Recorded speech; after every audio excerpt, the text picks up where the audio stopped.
هلو دیر سپورتر، گود مورنینگ گایز. فرنگ وادی هستم به چنل یوتیوب من خیلی خوش اومدین. بالاخره بعد از یک سال برگشتم توی این چنل که در اصل میشه چنل اولم. یک سالی هستش که فعال نبودم. میدونم یه عده‌ای بودن که همیشه کامنت میذاشتن توی یک سال. واقعا دمتون گرم. یعنی حتی تا چند ماه، مثلا یه ماه یا 2 ماه پیشم میدیدم که بعضی از ویدیوام کامنت میخوره. واقعا شرمنده این بچه‌هام که حالا کامنت میذاشتین. دمتون گرم. اما خب حقیقتش اینه که این چنل من دد شده بود، یعنی بر اساس مشاورهایی که حالا گرفته بودم و دیگران فهمیده بودم این چنل دد شده و دیگه اصلا هیچی توش ویو نمیخوره و تصمیم گرفتم که یک چنل جدید بزنم که لینکش این بالا میاد. تو این چنلم راجع به ماینکرافت هخامنشی ویدیو میذارم. ماینکرافت هخامنشی بازی ماینکرافت، توش بناهای هخامنشی و ایرانو میسازم. اگه دوست داشتید برید ببینید و به نظر خودم که ویدیوهای سبک خیلی جالبیه. و واسه دوستانی هم که از قدیم منو تو این چنل دنبال میکردن بگم که بالاخره کارت گرافیک خریدم، به یه سیستم خیلی باحال تونستم برسم یه جورایی بتونم یه گیم پلی خفن از ماینکرافت بذارم. حالا گیم پلی دیگه هم قطعا میتونم بذارم، ولی خب انقدر سرم شلوغه که فقط رسیدم به ماینکرافت. اما چی شد که برگشتم به این چنل؟ بچه‌ها من یک رویایی داشتم از وقتی که 12 سالم بود، یه جورایی میشم کلاس 5 و این رویایی که من داشتم این بود که بتونم یک سری داستان‌هایی رو به تصویر بکشم، داستانایی که خودم ساخته بودم، یه سری ابرقهرمانای خیالی که خودم درست کرده بودم برای خودم. الان بعد از گذشت 8 سال 9 سال بالاخره اسم می‌کنم به اون مهارت رسیدم. اگر دیده باشین جدیداً توی این چنلم یه سری کلیپ‌هایی گذاشتم که دارم سعی می‌کنم توش انیمیشن رو درست کنم. البته که اینا نسخه‌های دمو هستن و نسخه اصلی کیفیتش از این یه کوچولو قطعاً بیشتر هستش. حالا بجز اون صحنه انفجار اون دیگه تقریباً نسخه نهاییه، حالا مگر اینکه یکی دو تا نکته خیلی ریز رو توش جابجا کنم.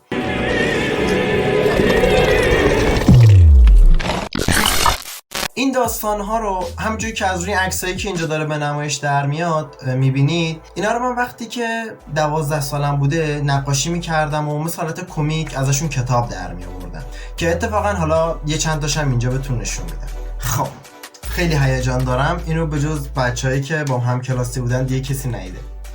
این کتاب هستش، داستان توربو. این یکی از کتابایی که دارم میسازم. 30 تا داستان تخیلی دیگه دارم، یعنی از این جهت محتوا کم نمیرم. اندازه یه مارول و یه دیسی با هم من داستانه ابرقهرمانی دارم که از بچگی درست کردم. خب بچه‌ها طبیعتا این داستانا مال وقتی که من خیلی کوچیک بودم. توی اون سن آدم خلاق هست، اما به هر حال میاد از هر چیزی الهام میگیره و خب الهام اولیه منم از این انیمیشن ادونچرز تایم یا همون وقت ماجراجوییه، مال شرکت کارتون نتورک. خب من بچه بودم کارتون نتورک رو خیلی میدیدم و الهام اصلی من از اون انیمیشن اینه. حالا درسته که اون انیمیشن دیگه تموم شده، بعد از فکر کنم 10 فصل دیگه بالاخره شرکت کارتون نتورک اون تمامش کرده.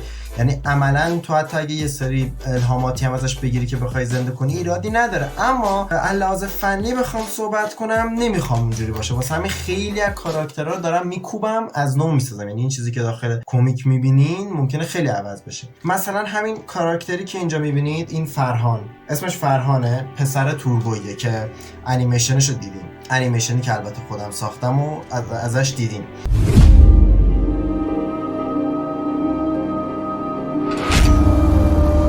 این یه جورایی میشه گفت اقتباس اولیش از همون کاراکتر فین داخل دنیای وقت ماجراجوییه. خب اقتباس اولیش بوده دیگه یک جوری، اما اگه ببینید خیلی متفاوت تره اون، از لحاظ قدرت، داستان زندگی، همه چیش متفاوته. ایدهشو گرفتم مثل استنلی که یه عنکبوت روی دیوار دید و یهو مرد عنکبوتی ازش درست کرد.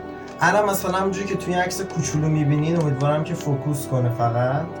همونجوری که اینجا میبینید همون کاراکتر فرهان هستش که خودم درستش کردم. اصلا داستان این چیه؟ ببینید بخوام یه جوری بگم که اسپویلم نشین، توی یه دنیای عادیه. فرهان یه پسر معمولیه توی ایران، زندگی نرمالی داره که یک شهاب سنگی میاد برخورد میکنه به این دنیاشون و یک انفجار عجیبی یه جورایی تولید میشه. حالا میخوام خیلی سربسته بگم، جزئیات واردش نشم.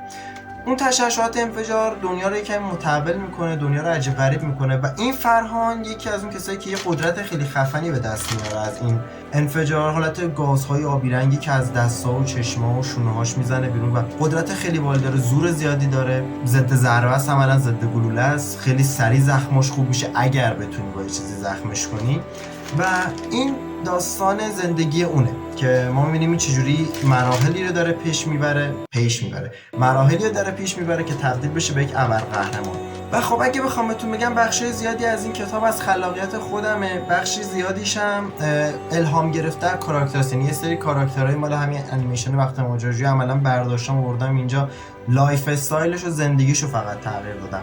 اما میخوام خیلی بیشتر از اونا تغییر بدم که یه جوری دیگه بشه کاراکتر یونیک خودم، مثل فرهان که کاملا کاراکتر یونیک خودمه، یا مثلا مثل این فضایایی که از آسمون میان، حالا نمیدونم این عکس‌ها کامل واضح پیدا باشه. به نقاشیم گیر ندین، مال وقتیه که 12 سالم بوده اینا رو کشیدم. طرحهایی که میبینید قرار ارائه بدم مثل همین انیمیشناییه که توی چنلم هست. قرار بر اینه که من اینا رو بتونم انیمیشنشون کنم. حالا این یکی از داستانای بعدی هم اگر حالا تو سالهای بعد این فیلم شد و پروژهش تموم شد، داستانای بعدم دونه دونه قطعا معرفی میکنم، همینجوری میارم کتابشو نشون میدم، راجعش با هم دیگه صحبت میکنیم. بچه‌ها پروسه ساخت انیمیشن واقعا کار خیلی سختیه و میدونم که هیچ کس به جز کسی که واقعا رشتهش انیمیشن باشه و تو این کار باشه اینو درک نمیکنه. اما این رویای من بوده که از بچگی به هر راهی که من، به هر ریسمانی که من چنگ زدم، فقط برای این بوده که من بتونم اینا رو تبدیلشون کنم به تصویر بکشم.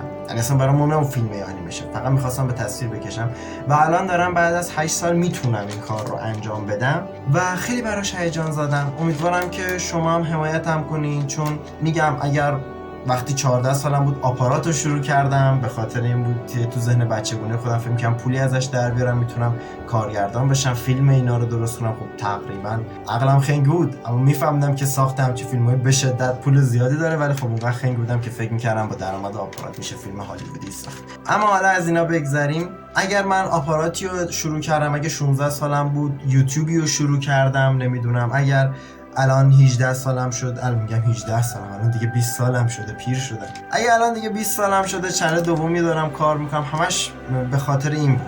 اگه رفتم رشته انیمیشن، اگه الان رشته انیمیشن فارغ التحصیل شدم، اگه الان دانشجوی گرافیکم، همش به خاطر این بود که بتونم اینا رو به تصویر بکشم و هیچ چیز دیگه برام مهم نبود. اینجا که میبینید فقط فوکوس کنم درست. امیدوارم که توی این مسیرم شما با من همراه باشید، چون من چند تا ویدیو که گذاشتم اینجا دیدم که خوب ویو خورد، یعنی اونجوری که مثل قبل چنلم دد شده بود، انگار این سبک رو این چنل تقریبا میتونه ویو بگیره و ویو بعدی ازش ندیدم، چه واسه ویدیوهای بلند و اونم بعد از 2 سال 1 سال و نیمی که ویدیو نذاشتم، چه واسه ویدیوهای کوتاه که خیلی خوب ویو خورد. از این لایک، کامنت، سابسکرایب انجام بدین.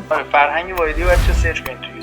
فرهنگ وایدی بچه سرچ کنید تو یوتیوب. بچه‌ها من لینک دونیت دارم، لینک دونیت هامی باش داخل کپشن هم هست و سعی می‌کنم توی دیسکریپشن تمام ویدیوهام بذارمش. ممنون میشم اگر دوست داشتین، علاقه داشتین که حمایتم کنید تو پروسه ساخت انیمیشنی که قراره رایگان بهتون برسه، فقط هم از همین چنل بهتون میرسه. اگر دوست داشتین حمایت کنین از اون طریق میتونید منو دونیت هم کنید، خیلی خوشحال میشم. و اگه نظری، پیشنهادی، چیزی هم داشتین، چه توی کامنت ها چه توی دونیت ها میتونید بهم بگید، حتما میخونم. سعی میکنم پیشنهاداتونم حتی توی انیمیشن اگر مقدور بود و داستان اصلی رو به هم نمیریخت اجرا بکنم. و همین میخواستم بگم که عشق منید. اول از همه این که اون چنل دومم که توش محتوای ایرانی و هخامنشی میذارم، اگر دوست داشتین سابسکرایب کنید. اگر کلا به ماینکرافت و هخامنشی علاقه داشتین اونجا رو سابسکرایب کنید. اگرم به سبک انیمیشنی که میخوام بسازم علاقه بندید، ممنون میشم که چنل رو ساب کنید، از یک انیمیشن ساز تازه کار حمایت کنید. و همین عشق منید. تا ویدیوی بعدی میبینمتون و فعلا گود